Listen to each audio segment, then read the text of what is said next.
Good morning, Tallahassee. It's time to Wake Up War Chant on 97.9 ESPN Radio. Now, here's your host, Aslan Hajavandi.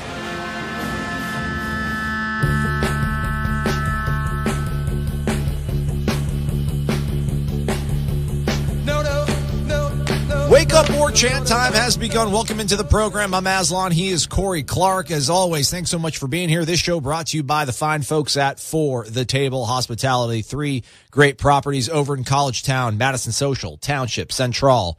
Go to them, buy food, all that stuff. It'll be fun. You won't regret it. Corey, how are you, man? I'm good, buddy. I'm good. We've almost made it to the weekend. We have, man. Not that we have really taxing jobs like the people I'm sure that are listening to this show that really embrace the weekend, because I'll be honest with you folks, when you do what we do for a living, I guess I should just speak for myself, every day is like a Saturday. I'll be honest with you. It's a good life. It's not a terrible life. And I really appreciate the people, and I feel bad for the people that have to get up at 6 o'clock in the morning. I couldn't do it. I literally couldn't do it.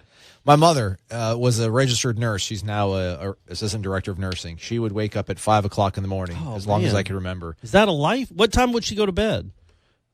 She would go to bed like around 9 o'clock. Oh, man. You watch the first half of football games or baseball games? That's the thing with me when I have friends that go to bed so early. It's like, man, what? You can't watch sports if you're going to bed at 9 o'clock. You've missed the last 15 national title games, probably. Yeah, right. You've seen a quarter. Good for them. So today's also a very But we cool appreciate day. you guys having jobs, being productive members of society, and listening to us. That's a big deal. Well, here's the thing, too, not to make people feel bad for us, because you shouldn't. We have pretty cool jobs. We really don't get weekends, though. Well, that's the thing. It's not. We don't have weekends every day. Every day, all 7 days is like how about a Friday? Fridays are, when you go into the office on a Friday, it's usually a pretty good day. It's awesome. Yeah. I worked in a cubicle farm, and then Fridays were always like, special and magical. But here, the crazy thing in television, at least, like I had a weekend anchor, so on the weekends I was off. But here, it's like the grind don't stop, man. Yeah, you ain't off, buddy. No, you ain't man, off. no. Maybe the summer. Summer you can get a couple weeks, but other than that, yeah. I remember asking Gene, I'm like, what are my days off going to be? He's like, well, we'll see. Figure that out. I didn't think much of it. Now more I'm thinking, I'm like, man, I'm never really going to have any days off now that no days off. Yeah, well, play the Belichick in the background. Anyhow, don't feel bad for me. So the cool thing about today is it's opening day, man. Do you have any cool opening day memories, whether it's the Braves or a collegiate baseball team of your choosing, Corey? An opening day memory that I thought was going to be the spark of something incredible for 2 decades was, as a Braves fan, Jason Hayward's first swing in the major leagues was a 480-foot home run on opening day in his first at bat. The ball was just crushed, and I believe that was the last home run he hit. Actually, that's not true, but we thought he was going to be like Mike Trout. We thought he was going to be incredible because he was billed as the best prospect in baseball and 5 tools and all this, and he turned out to be like a 240 hitter. Good defensively, but was pretty disappointing. But that was an all-time favorite moment, was just seeing that and being so excited about somebody, a young up-and-coming prospect. Hope springs eternal on opening day. Yeah. I really don't have a magical one. Being from the Tampa Bay area, I don't think I ever went to a Rays game on opening day. I don't think I have. But when I was in Mississippi, I would go to the M Braves, the AA affiliate for the Atlanta Braves, over in Pearl, Mississippi. So that would always be a huge to do. We'd have to go big live. time prospects there too. Yeah. McCann went there. Hayward went there. Dansby Swanson was there after I left. Dansby Swanson. Jeff Francoeur, the great Jeff Francoeur. Correct. There's a couple other guys whose names escaped. Freddie Freeman, obviously, was out there. So, yeah, that was always a fun time to go to the park there because everybody would come out to the game. There's nothing more depressing than covering a minor league baseball game on a Sunday in the middle of June when they're 37 games below 500. But opening day at a minor league baseball park is awesome. Yeah, man. I took my son lives up in Gwinnett County, and that's where the Braves AAA team is in Gwinnett. And you can get literally seats right behind home plate or right behind the dugout for $15. Nobody goes. It's really a dumb place to put a minor league team when the real team is 25 minutes down the road. Yeah. Because if you're going to spend money and you're going to go to watch baseball, you're probably going to go watch Freddie Freeman and those guys and not the guys that might get there someday. But anyway, it's pretty cool to see because they do have some prospects in there. And, man, baseball's my favorite probably sport overall. I think college football is like probably my biggest passion, my biggest love as a sports fan. But baseball is the sport I played growing up. Baseball is the sport my son is best at, as evidenced by your son. You being an incredible baseball player. But yeah, it's the sport I know the most. And man, you're right, man. This time of year, it's not usually February for me. It's usually middle of March is when I really start getting excited about baseball. But for Florida State baseball, man, yeah, it's neat that the season's here. It really is. If you had to do Sports Jeopardy with baseball, like what would you want the final Jeopardy question to be? Like, what would be your college football? This will be college football. I don't know that there's a question I could be asked about college football that I don't know. Oh, look at this guy. That's actually obviously that's not true, but yeah, college football. Baseball is just there's so much history. So it's 100 years. You know, I used to be able to name every World Series champion, literally, of all time. Now I can probably do it since 1960. But I used to be able to do it back in the 20s and 30s and back when Boggs McThompson was playing for Three Finger Brown and these crazy guys. It's funny too, like with college basketball, I could tell you any champion from like 65 to 99. But the more recent they are, the harder they are for me to remember for some reason. The years just don't match up. Like I know that in 86 Louisville won and 87 Indiana won. I can't tell you who off the top of my head who won in 2011.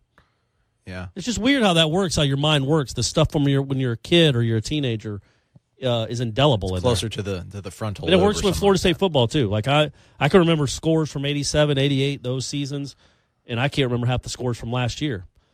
35-3, I remember. I remember 35-3. We'll never forget that one. No, we won't. So we mentioned it. It's on warchant.com right now. There's so much to be optimistic about with this program, this baseball team going into opening day and the season, but that's really not different. I mean, is there anything that feels different to you covering this team? Whatever year 11 on the beat for you? No, they're always good, and they're always supposed to be good in the preseason. I think this year Baseball America has them third. I think everybody else has them either fourth or fifth. Yeah, I mean that's maybe sometimes they're usually around 11 or 12, and then they end up usually being better than their ranking in the preseason. Baseball America traditionally and annually underranks them for some weird reason. This year they got them at number 3. Yep. But no, man, it's going to be a good team if they stay healthy. The one thing that has been lacking, two things really that have been lacking in recent years. Fielding hasn't been great, really, since the infield of Sherman Johnson, Devin Travis, Jace Boyd. That was a really good infield. Since that infield left, they haven't been great picking up the ball. And they've never been a great base running team, or haven't been recently. They do some crazy stuff on the bases, but they're going to be able to pitch it, and they're going to be able to hit it, and they're going to be able to watch pitches go by that are balls. That's what they do really well. They draw a lot of walks, and they score a ton of runs, and they should be able to pitch really well. And that's a good combination, man. It's all a crapshoot once you get to June, but they should be really good for the next 3 or 4 months if they stay healthy. When do they do the watching of the ball drill? Like when does Meat get them just to sit there in front of the jugs machine and just keep looking at pitches? Because I've been in a couple of practices. Yeah, they're swinging at everything. Yeah. No, not even that, but they're doing all the other drills, mainly defensive drills. I guess I'm out there seeing. Maybe earlier in the day they do the offensive batting stuff. They think they do. Yeah, they don't do it. I think the stuff on the cage when they're actually on the field is more just getting your swings in. Yeah. Feel loose, see the ball go over the fence, hit the screen, all that. When they're in the cages in right field, that's where the real work gets done, where they're looking. He'll call out to them 1-2, because a 1-2 count, 2-0, and try to get them to think like hitters and not just, hey, the ball's there, hit it. Think about where the ball has to be on a 2-0 pitch for you to want to swing at it. 1-2, you got to expand it a little bit. 2-0, man, it's got to be right where you want it, and they do a lot of that. He pounds it into them, and it's not a coincidence. It's not like they go out and recruit guys. All right, this guy walked 70 times in high school. He's coming here. They go out and recruit really good players, and they teach them that system when they get here to work pitches, and it works. There will be days, usually against Florida, when they get shut down, but Florida does that to everybody. But by and large, over the course of a season, when you got guys that get on base, the more times you get on base, the more times you score runs. The more runs you score, the more wins you have. That's baseball.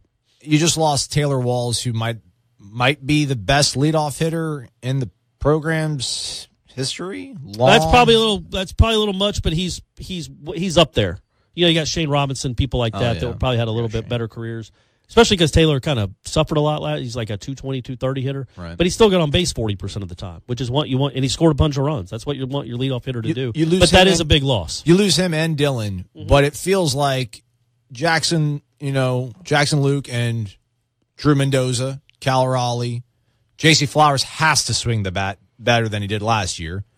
I don't know, it just feels like this still could be a pretty potent line. But like you said, Meeks always is around. As long as he's here, they're going to have a good offense. Yeah, and I think you have three bats with the three you mentioned, Luke, Mendoza, and Raleigh. I think all three of those have the chance to play in the major leagues. I would be stunned if Mendoza didn't get to the major leagues. But with Mendoza, Luke, and Raleigh, those are three legitimate All-American caliber players, in my opinion. Raleigh has to be better, but he was really banged up last year. When he starts, if he's healthy this year, as healthy as a catcher can be, a big-time switch hitter that has power from both sides of the plate, that's a really big deal. And Red Applin, who got hurt midway through last year. Well, he put on a show. I don't know if you saw him in batting practice I got yesterday. there towards the end of it. Holy moly. He's hitting them 60 feet over the fence. It's nuts. He's a big-time addition that they lost in the middle of last season. They lost him at about the same time that Mendoza came back. He was the leading batter. Yeah, he was the leading hitter before he got hurt. No, he can really hit. And so he's batting sixth probably, fifth or sixth. Man, that's a good middle of the lineup. Not a ton of speed. Luke can run a little bit. Luke can run. But not a ton of speed, but some really good hitters. Really good hitters. And again, you got to sprinkle guys that get on base around those guys. That's the key to the whole deal. Knowles open up the year today at the Hauser. 3-game set against Xavier. We'll talk more about that matchup, and we'll dive into the mailbag right after this here on Wake Up War Chant. WarChant.com, your ultimate Seminole sports source, knows now is a time of true excitement for Knoll fans everywhere. That's why WarChant.com is especially proud to announce its newest team member, senior writer Corey Clark. Combine Corey's expertise with owner Gene Williams and managing editor Ira Schafel, and WarChant.com boasts nearly 50 years of experience covering the team you love. It's Taggart time in Tallahassee, and that means now is the perfect time to sign up for your free 30-day trial. From National Signing Day to March Madness, WarChant.com is your ultimate Seminole sports source.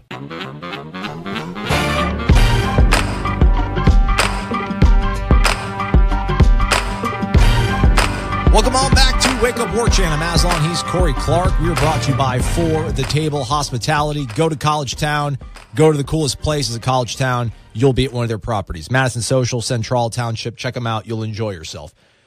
So, Corey, we posted on War Chant. Also, can't forget, go on to iTunes, Google Play, give us a rating, 5 stars. Leave Obviously. a review. Yeah. 4 stars is okay. Right. 5 stars is what we need. Oh, we got torpedoed the other day. Somebody hated the fact that I spoke highly about high-speed rail. So add that to the list of things that we can't talk about. Well, screw that, man. We need high-speed rail. How could anybody Stop. torpedo that? All right, warchant.com, Tribal Council. There's a thread with the Renegade Express, as we call it. We need to have some cool music for it. We'll eventually get to it. Dun, dun, dun. Perfect. That's all we needed. Dun, dun, dun, dun. There we go. Good. So, first question we'll go to Captain D63 asked, with all the excitement around the new coaching staff, Corey, what is a reasonable number we could expect at the Garnet and Gold game in April? Oh, crowd-wise, 50. Ooh, I think that's so. ambitious. That's a very liberal You number. got, number one, don't forget you got a baseball game, the baseball series at home that weekend. And Duke? I don't know if you Is it heard, Duke but they're it might playing? be Duke. Then you got Vanilla Ice, Salt and Pepper. Rob Bass, and Salt and Pepper closing the show. I don't know how it doesn't get 50. And also, I do think there's a genuine excitement to see a new style, a new offense, a new coach. I don't quite understand when it became like fashionable for these new coaches. Kirby did it at Georgia too. Let's pack the stadium for the spring game. Let's pack the stadium. Who cares, man? Show It's the a recruits, scrimmage. man. Show the recruits. How about say let's pack the opener? Let's pack it for the opener. Let's pack it for Virginia Tech. I mean, it's a practice. It's a scrimmage, but I do get it, and I do. It's your start for football. It's your first football in 4 months. And you get to see your new coach and what he's been up to. I think it's I hope there probably won't be a lot of tackling. Won't be a lot of huddling. No, but you might be able to see DJ Matthews catch a few passes, Tamorian Terry, guys that you're not used to seeing catch passes because they were here last year. You get to see some of that, I guess. But more than anything, I just think it's to show Taggart maybe how excited they are about the new regime. And I do think it'll be 50 or so. I think it'll be more than half full. 52,500 over under. I'm going to say over. Okay. I'm going to say over. Right. Does that count the people in the Champions Club? Of course. Okay, even if they're not sitting. Correct. If They're still there breathing, at the arena. living. They're still at the stadium watching, Yes. supposedly. I do. I think it'll be around that. I could be really mistaken. It's not the week of the Masters anymore. There is a baseball game, and there is that concert. What do you think? If there wasn't a football game, it was just a concert at Doak with Rob Bass, Vanilla Ice, and Salt and Pepper, what do you think that would draw in 2018? 20,000? Maybe. I was thinking more like 12 or 14 at the most, like 10 or 12. Yeah. But still, so that's maybe 10 or 12,000 that wouldn't come to the regular, that wouldn't come to the game. Yeah, if you're looking at a Venn diagram, they would not be in the overlap of a Salt and Pepper fan and a football fan. Probably not many of them. There's probably a few. But so even if there's only 40 there to watch the game, there's still going to be at least a few thousand, maybe 10 or 12,000 that are there to watch the concert. So, yeah, probably 50, 55,000. Okay, I like that one. Keeping into the spring theme, Honey Fried Pickens asks, I know it's a glorified practice, but what are you most excited to see during the spring game? I want to see how quick it goes, how quick the offense goes, how truly quick it is. Because Jimbo didn't huddle either. He called it a sugar huddle, where they would just stand around for 31 seconds before they'd snap the ball, but they never actually got into a physical huddle like people did in the 90s. They would come to the line, stand there, take forever, look at their watch, call a play, and then go. I want to see how quick they'll actually go. That's what I'm looking forward to the most. I want to see Cam Akers take a snap and... The wild Cam? Yeah. Take a step forward, put his foot in the ground, then take a step back and throw it over top of the coverage. That's not bad. I wonder how much he's going to be tackled.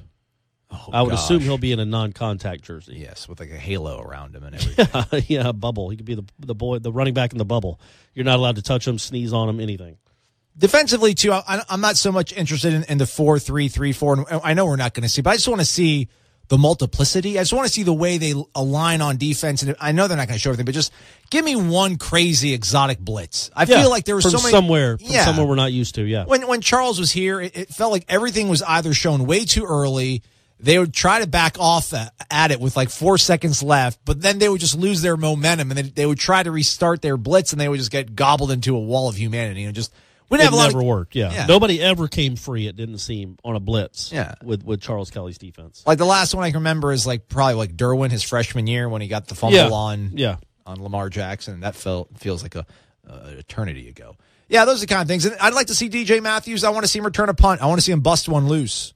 Well, but in those games, I doubt it'll be a real punt return. I think they'll let him run until he gets to near contact, and then they'll blow it dead. But also want to see who's back there for punt returns and kick returns. Might be somebody completely different. I think DJ Matthews can do it and be really good at it, but who's going to be your kick returner?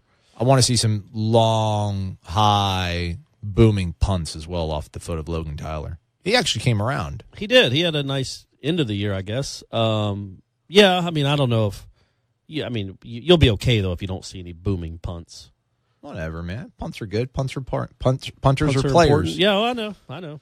All right, moving along. It's Wake Up War Chant. I'm Aslan. He's Corey Clark. We're diving into the Renegade Express mailbag off of warchant.com. Amstaff Noel asks, are we going to be rocking different combos of what we already... So not the Pony Express. Is it a play on Pony Express? I think it's a play off Federal Express.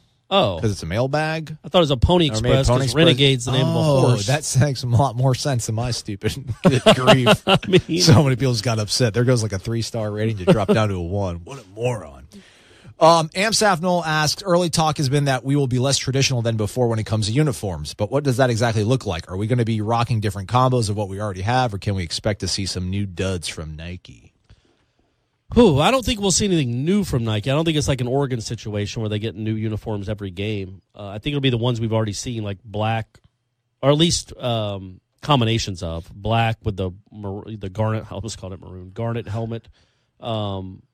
Maybe a gold. Do they have gold jerseys? No. I know Burt Reynolds bought them gold jerseys way back in the 80s for a game, and they were hideous. Like mustard, right? It looked like mustard had been squirted all over themselves in the locker room. I assume Taggart at least once a year will let them pick a different kind of uniform to wear.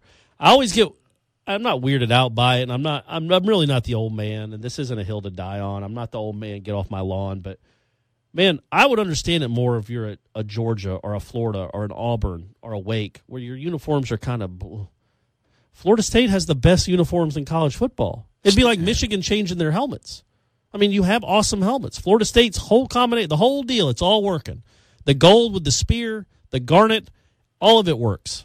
So it's weird that people want to see changes that much. But I understand it's a recruiting ploy and kids like it and they get fired up about it. I'd like to see white numbers on the garnet jerseys, though. We used to have. What are they now? They're gold with like a white outline over them.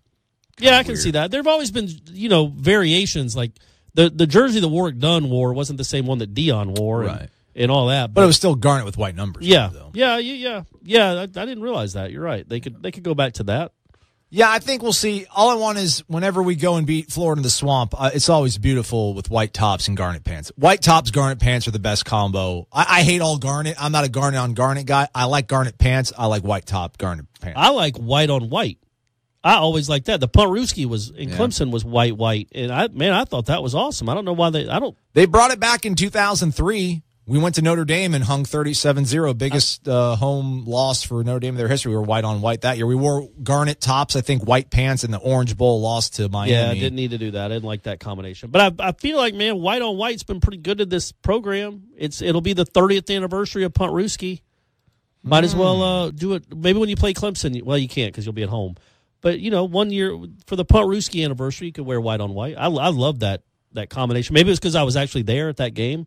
And it's really, were you? I was. He was nice. He was running towards us. We were in that end zone, way up high, and of course we had no idea what had happened. You can't tell. They were 80 yards away. We're at the top of the stands, and all of a sudden we see Butler just running down the sideline. And what I remember is like, okay, because I saw the punter jump up, whoever it was, Wimberly or somebody, and I'm like, oh God, we just lost the game on a safety, and then all of a sudden I see Butler coming down I probably couldn't even see the number. I just saw somebody running down the sideline. I'm like, what is he? Does he have the ball? And I remember Donnell Wolford was their punt returner. And you remember a punt returner probably should have gotten to Leroy Butler by about the 35-yard line. I mean, if he'd have known. Sense. But he kept running to the left. He was so confused. He ran up because he thought the ball had gone over his head. And then he saw everybody going to the left. So he ran to the left, stopped, looked at the sideline, ran to the left a little bit more, and then said, oh, God, that's the guy that has the ball. I got to go get him. And he got him out at like the 3-yard line. But, that's one of my all-time. That and the Sid Bream slide for the Braves is probably two of my all-time favorite highlights with my dad. Did that he was beat just the throw? A crazy game. Did he beat the throw? Oh, yeah, he got in there. Barely, but he got in there. Okay. If Bonds would have got it right on the plate, they might still be playing that game. Fantastic. All right, we got more questions to dive into. We'll do so when we come right back with more Wake Up War Chant right after this. You're locked in to Wake Up War Chant on 97.9 ESPN Radio.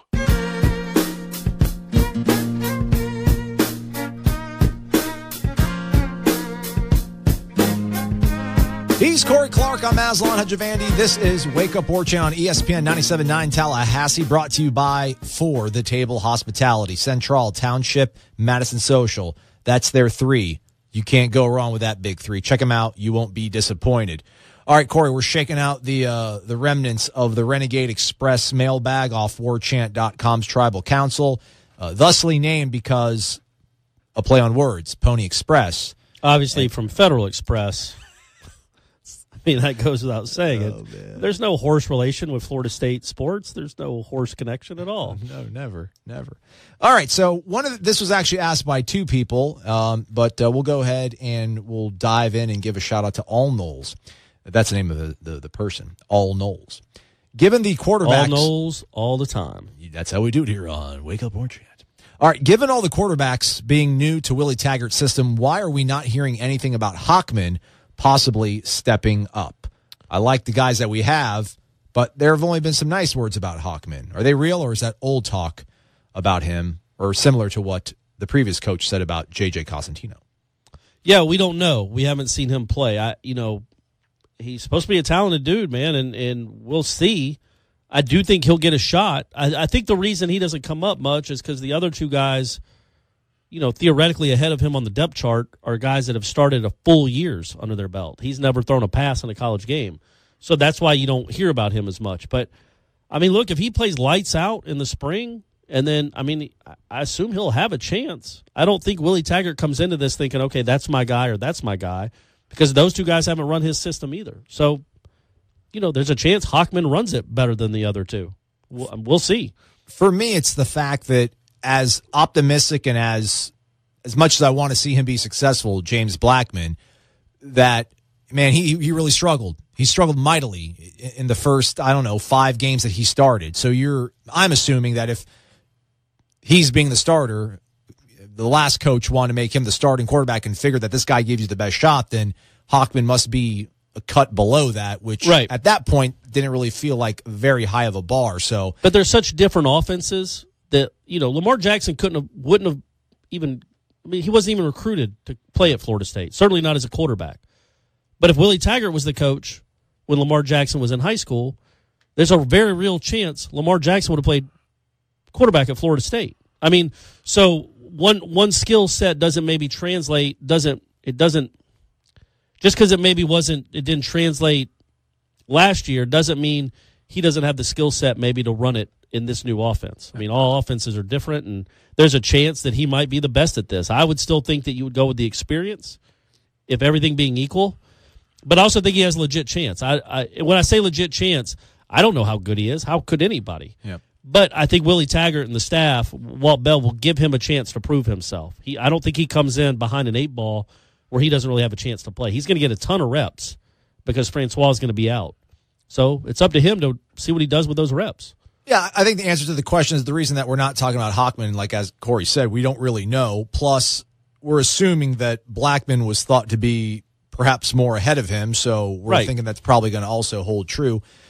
I think maybe a large reason why and I don't know, did James take a lot of stuff under center? I feel like as much as the previous regime raged against the Mickey Mouse offense sort of stuff, we ran a lot of shotgun. We were predominantly a shotgun team still, were we not? Yeah, I would assume, I have no idea. I would assume it was probably 80% out of shotgun. Yeah, because the thing is, Hockman was strictly shotgun in high school. He did not take anything under center. So, I'm sure maybe Blackman had a couple more experiences down in Belle Glade or Glade Central. I'm sorry. Maybe Blackman just grasped Jimbo's offense a little bit better than Hockman, or a lot better. I also know Hockman was hurt in preseason camp. It wasn't even much of a competition with those two because he got banged up. So it might have been just as simple as that. I know that Jimbo really liked him and talked him up, but again, he talked up Cosentino too. He talked up a bunch of people that didn't end up being – talked up Coker. So much so that national media thought that it was actually really close between Coker and Jameis Winston, and that Coker was going to be a great player at Alabama. So, I don't know how much of that was Jimbo speak, but he's at Florida State. Jimbo really liked him and signed him, so he's probably pretty good. All right, stop saying the guy's name. Just say the former guy. I'm trying to keep Sorry. But the other coach. Yeah, I cheated a little bit and saw these questions before we came on air, and so I went back and looked at a couple of his clips from high school, and it's predominantly shotgun. I think maybe the left-handed thing also could have thrown things for a loop. We know how particular the old guy used to be about things, and I don't know about flipping offensive schemes. But he recruited them. Yeah, but it's not like he showed up and said, "Hey, coach, I'm going to go left-handed." But it's going to probably he probably needs to invest a few months of his time into adapting the playbook to a lefty. He did get hurt, so it might have been as simple as that. Like they were even or they were really close, but then Hockman got hurt, and by the time he was healthy, Blackman had already started 6 or 7 games. You're not going to burn a red shirt then. But no, it's worth discussing because Georgia was on he committed to Georgia before the old guy got him on board here at Florida State. I think Alabama kind of came in late too, but he had established a good relationship with the former coach. Yeah, he's definitely in play. But that's a good point because we never even mention him. But it's just kind of like out of sight, out of mind. And the other two guys we've seen on a college football field for a full year. So they're more in our consciousness than the guy that's redshirted last year. But he will have a chance. Well, I will say this. What is there so intriguing about DeAndre? I'm not trying to dog DeAndre, but I'm trying because there's this sort of belief that the victory over Michigan, I guess, kind of gave him good momentum going to 2017, and obviously things go sideways in the opener against Alabama. But there's just sort of this belief that James is very clunky and clumsy and just not a very fluid athlete. Meanwhile, DeAndre is this sort of true dual threat guy, and I never got that sense watching him play, 14 or 13 and a half games. And then Bailey Hockman is a legitimate dual threat guy. So much of his tape was him throwing stuff on the rollout, on the scramble, making really nice throws that you kind of think, well, shoot, man, he kind of encapsulates the best of Blackman being able to throw a really nice deep ball and then also having this sort of mythical speed and elusiveness that we somehow thrust upon DeAndre that I really don't buy into. No, I mean, and he certainly, you won't expect him to be as fast as he even was in 2016 after the injury. I mean, he's not a great runner. He's a decent runner, but he's not a great runner. He's certainly not a game-changing runner. And I thought, I don't know, I guess people thought he was clumsy. I don't know. I thought Blackman, especially in the bowl game, showed that he could move a little bit. Like, he didn't really get a chance. Some of that, he didn't get a chance during the season. Some of that might have been because there was nobody behind him. So you couldn't risk him keeping the ball on his own read, which they never did anyway, but you couldn't risk it. But you could tell he can move a little bit. He can run. Even I think it was when he was playing really well against NC State early on, and he had a really crazy spin move that was really impressive, and then he ended up fumbling at the end of that play. Yeah. Kind of wasn't the same the rest of the game, but that showed a little bit of athleticism for a guy that's 6'4", 6'5", and kind of lanky. But yeah, man, I will say it again. I think Bailey Hawkman is in the mix. I will also say this. If he doesn't win the job this year, man, he ain't playing here. It's not going to happen. You can't, because he's the same age as Blackman. Right. So if he loses out to Blackman now, and he's going to be in the spring when Francois is not in the mix. So once Francois gets into the mix, along with Blackman, if he can't beat them out now, what would change? This is his shot to really stake his claim. And it's not out of the realm of possibility because those two guys haven't won a single game for Willie Taggart, haven't thrown a single pass for Willie Taggart. He didn't recruit them. They're not his guys. So Bailey Hawkman has his chance now. Next year, if James Blackman's played a year under the belt, another year under his belt as a starter with Willie Taggart, it's going to be really hard to unseat him then. That just rarely happens in college football. So now's the time for him, but he's got a shot. Also, Florida State will probably be bringing in another quarterback. Maybe two. When the 2019 class rolls around. For more information on that, Junior Day is also coming up this weekend. We'll turn to Michael Langston of WarChant.com, the recruiting analyst. He'll join us next year on Wake Up War Chant on ESPN 97.9 Tallahassee.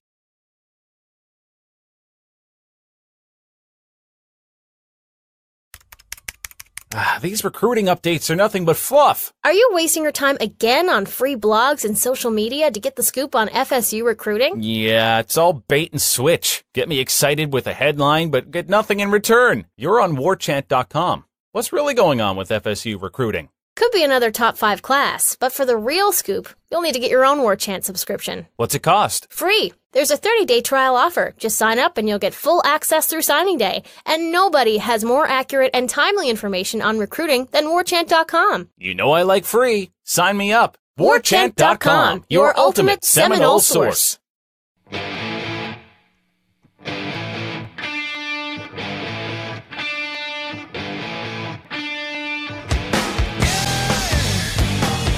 It's Wake Up War Chant, brought to you by For the Table Hospitality. 3 great properties: Central, Township, Madison Social. You can't go wrong with any of them. I'm Aslan, and we're joined now by Michael Langston. You can never go wrong when he comes in to talk about recruiting. Michael, man, you're already back on the grind after signing day, which felt like it was only a day ago, but now it's Junior Day, right? Junior Day at in Tallahassee at Doe Campbell Stadium and the football facilities. Just how important of a day is this for recruiting?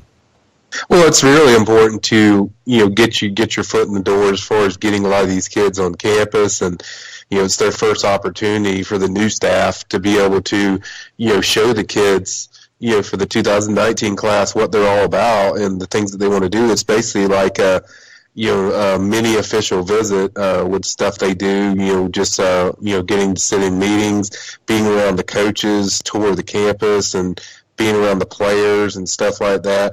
Get a little lunch too, so I think it's a good vibe as far as giving them a vibe of what FSU's about. So it's very important to get these kids on campus, and this is why they're probably going to have several of these, probably maybe 3 or 4 Junior Days this year, because I think the staff knows it's important to get a lot of their targets on campus to get a kind of early leg up on things.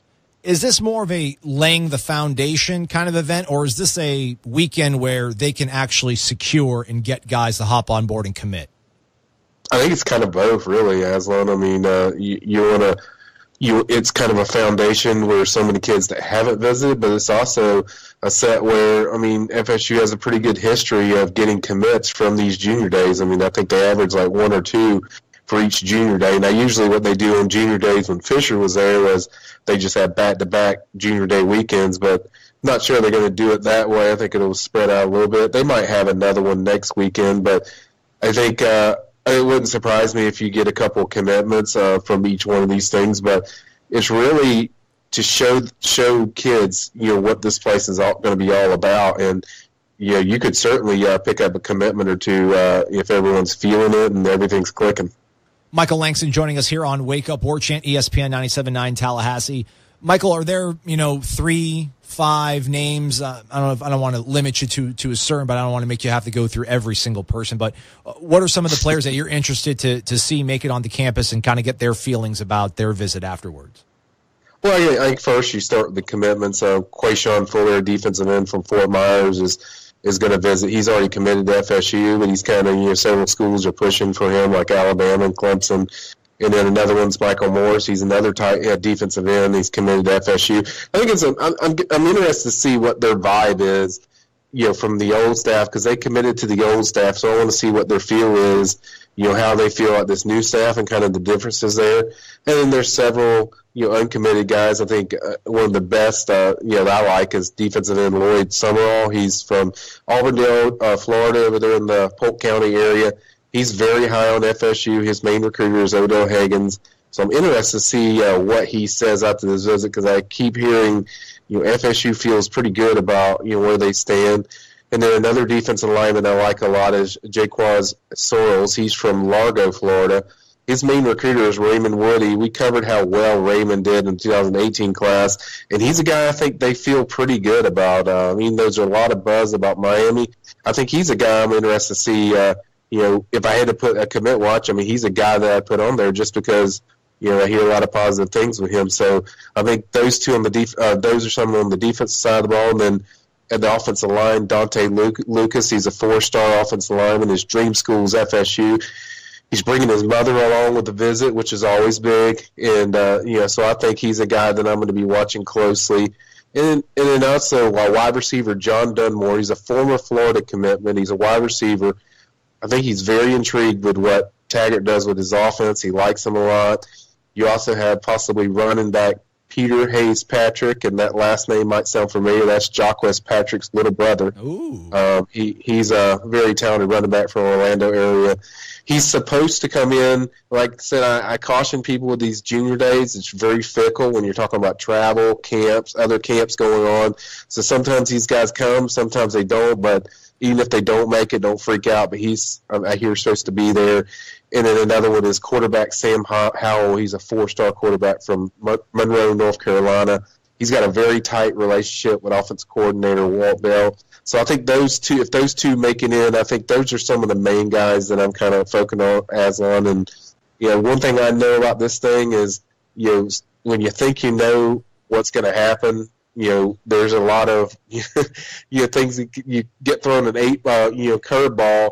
And, a lot of things that come from this junior day is sometimes you get surprise commitments that you didn't expect. So, I think those are some of the guys that I'm kind of, going to watch. But as I've said before, we've got a list, but then there's kids that show up that you didn't know they were coming. And so that's going to be, it's going to be fun watching to see who arrives and who comes. So I'm just excited to get, this 2019 class going, and I know the staff is, and, there's a lot of buzz about FSU right now going into this 2019 season. Thanks, as always, to Michael Langston, recruiting analyst for warchant.com. And thanks to you folks for submitting your questions on the Tribal Council over on War Chant, the Renegade Express. So we'll be doing that every week, Corey. So good job giving the folks the information they want. That's a weekly installment, a Friday installment? Yeah. Renegade Express? We'll see how it goes. If we can grow this bad boy, maybe it'll be a bi-weekly thing, maybe a daily thing. Who knows? We'll see how the feedback sort of rolls around. But, if you guys tweeted us, we usually try to get back to you on the Twitter machine. Maybe we'll just kind of go into a longer form and talk about it here on the show. But those are some good questions, folks. We appreciate it. And, it's bizarre to think that, right, we're sitting here talking all this about, James versus DeAndre, and then we could see maybe a guy like Bailey Hockman come in and maybe kind of, throw this whole thing on its head in terms of, the quarterback position. He's a quarterback at Florida State, a scholarship quarterback at Florida State that, like you mentioned, had offers from a bunch of schools, some really good ones. So he can play. Now, but he's got to, it's all a lot of college athletics, a lot of athletics in general is about opportunity. When you get your opportunity, what do you do with it? I don't feel like next spring of 2019, if he doesn't win the job this year, I don't know that he'll have a chance, like I said, to unseat anyone. This is his chance to be a starting quarterback at Florida State is the next 6 months, in my opinion. Everybody has a clean slate. Nobody's played a year under Willie Taggart. So if he wants to do it, now's the time. But it's, he's got a chance. But if it doesn't happen now, it seems very. No, it makes sense. Yeah. In the history of intercollegiate sports, when does a guy who's been at the same place for 3 years take over the job from a guy who's in the same, age as he is, right? Unless the guy gets hurt or does something stupid off the field. Right. Yeah, it's going to be hard to beat. If you don't beat him out now, what's going to change where you beat him out the next year? The coaches are always going to go with the guy they trust more, who has more experience. Typically. Not always, but most of the time. Right. A lot of experience, again, on the baseball team that's returning to the Diamond today, opening day for the 2018 edition of Florida State Baseball. 3-game set versus Xavier. You're not going to say it ever, Corey. I've tried twice to have you say this is the team, but does this team get back to Omaha? I know that's really a tough sort of bridge to sell on February 16th. Yeah, man. But I can say yes, and then hopefully nobody remembers this comment if they don't make it. I just feel, they have the capability. I mean, look, if last year's team could get to Omaha, and there was a lot of breaks that went their way late as far as getting to host Sam Houston State in the Super Regional and down to their final strike in the regional against Auburn, but if that team could get to Omaha, certainly this team can get to Omaha. You just stay healthy. Jackson Luke's had some injury issues throughout his career. If you can get, 250 at bats out of him, and those other guys that we mentioned, Mendoza and Raleigh, if they all stay relatively healthy, Tyler Holton and Sands stay healthy, man, you're almost as good as anyone in the country. I still think Florida's probably a little cut above because those arms are just flat out ridiculous. But Florida State can get to Omaha, man. Every year, that's what you go into it thinking that. It's the same as thinking. It's the same really as thinking as a Kentucky fan, you think you're going to get to the Final Four every year because you have the talent. It doesn't always work out that way, but typically you have the talent, or a Duke, that you're going to get to the Final Four, the Final Eight, the Elite Eight. That's where Florida State baseball is. That's always the goal, and that's always a realistic possibility as long as this guy's in charge. And speaking of these days, he might dogpile on the mound. It might happen. And speaking of that guy, we got about 30 seconds. So you asked him yesterday if he knew who his leadoff batter was going to be, and he gave you a really funny response. And basically said, yeah, I did when I went to bed. Then I woke up this morning and had second thoughts. How sort of amusing is it that a guy who's been doing this now for 44 years at Florida State, 40 as the skipper, still goes back and forth, because it feels like nothing of him has changed. And I feel like so many people might want him to change his approach at some point because of the record. Right. And the bad aspect of this record. They're not looking at the 1,940 wins or whatever he's sitting at right now. Just how amusing is it to hear him just still struggle about something like the leadoff hitter in game one against a team like Xavier? Yeah, I mean, it's fun. Yeah, it is funny to think about that. And it's just refreshing when he was talking about just, not the butterflies, but how it's a genuine excitement to start his 40th season. And we don't know how many more are left. This might be the last one. He might know that and is not telling anyone. So this might be his last opening day as the Florida State baseball coach. He certainly doesn't have many left. And so to see the genuine excitement, a guy that's been doing it for over 4 decades, that it's such a special day for him. And, man, I know people have a lot of complaints about 11 and the national championships, but you will not find anyone on that campus that loves Florida State as much as Mike Martin does. You just won't. It's in his blood. He loves it. That's why I root for him to finally get one. But even if he does it, the fact that he's won more, he'll end up winning more games than anyone in college baseball history is a really neat accomplishment for a very good man, and by any measure except for one, a really good baseball coach. Well said. Have a fantastic remainder of your Friday, folks. He's Corey Maslan. It's Wake Up War Chant. Jeff Cameron coming up at 3 o'clock. WarChant.com is the ultimate inside source for FSU football and recruiting. And now you can get in on the action for free for an entire month. WarChant.com is offering a risk-free 30-day trial subscription. Get full access to the #1 website covering the Seminoles just by entering the promo code WarChant30. That's WarChant30. Sign up and get in on the world's most active FSU message boards. Receive breaking news, stories from our award-winning staff, plus get exclusive interviews and videos. Just enter the promo code WarChant30. WarChant.com, your ultimate Seminole sports source.